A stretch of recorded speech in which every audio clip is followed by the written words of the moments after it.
Kaya nga hanggang memories lang naman. True, 'di ba totoo rin yung sinabi natin? 'Di ba nung nagsasama-sama pa tayo, may nagkwento pa tayo dun eh. Naalala ko lang pero slight lang. 'Di ba? Nakwento lang din natin yun nung nagsasama-sama tayo.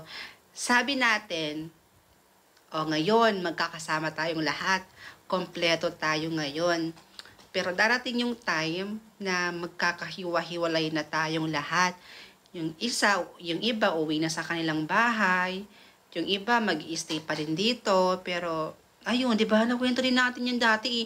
Nung nasa highway ata tayo naglalakad-lakad. Pumunta ata tayo, bumili tayo bumili tayo ng pagkain or sinamahan nyo ako. Di ba nakwento natin yan? Matatandaan ko talaga yan. Na balang araw, hindi na tayo magkakasama. Uy, naiiyak ako.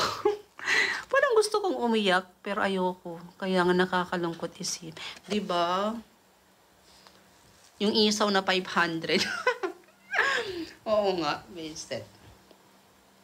Grabe. Pag iniisip ko yon, basta-basta na lang tumutulo luha ko.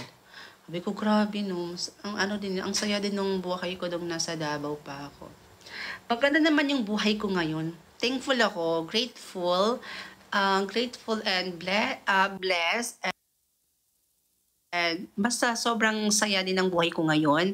Pero nakakamiss din yung dati, yung nasa Davao pa ako. Nakakamiss yung mga ganap natin, true. Nakakamiss din talaga yung mga ganap natin dati. Grabe no, dami natin pinagsamahan.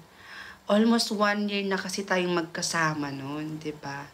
So, nung umuwi ako dito, nanibago ako.